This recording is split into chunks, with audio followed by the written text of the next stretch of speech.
هي مصر هتعمل ايه يوم السبت؟ ده الممشى اللي اتعمل بين المتحف والاهرامات.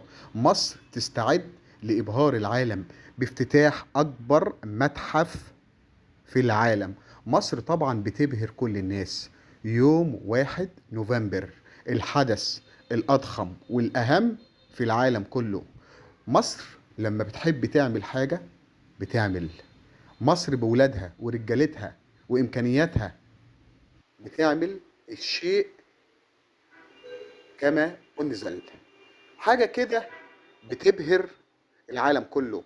حاجه بتاكد ان مصر دايما هي الرياده وهي القياده. واتفرجوا على جمالها.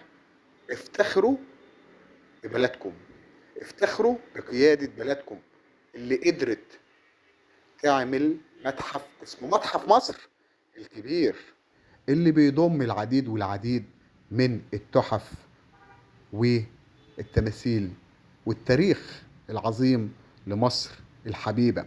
مصر اللي كانت من زمان تستحق متحف زي ده. مصر النهاردة كله بيتكلم عنها، كله بيتكلم عن التاريخ. انت النهاردة مش مجرد متحف وخلاص. انت النهاردة ماشي جوه التاريخ، بتتفرج على حضارة وعظمة بلدك.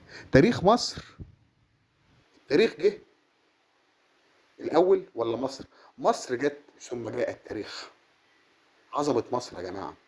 مصر يوم السبت، يوم 1 نوفمبر، هتبهر العالم. هتفرج العالم يعني ايه متاحف، هتوري العالم يعني ايه انبهار، هتوري العالم يعني ايه مصر. اتفرجوا وتابعوا يوم السبت، تابعوا تاريخ بلدكم. تحيا مصر دائما وابدا.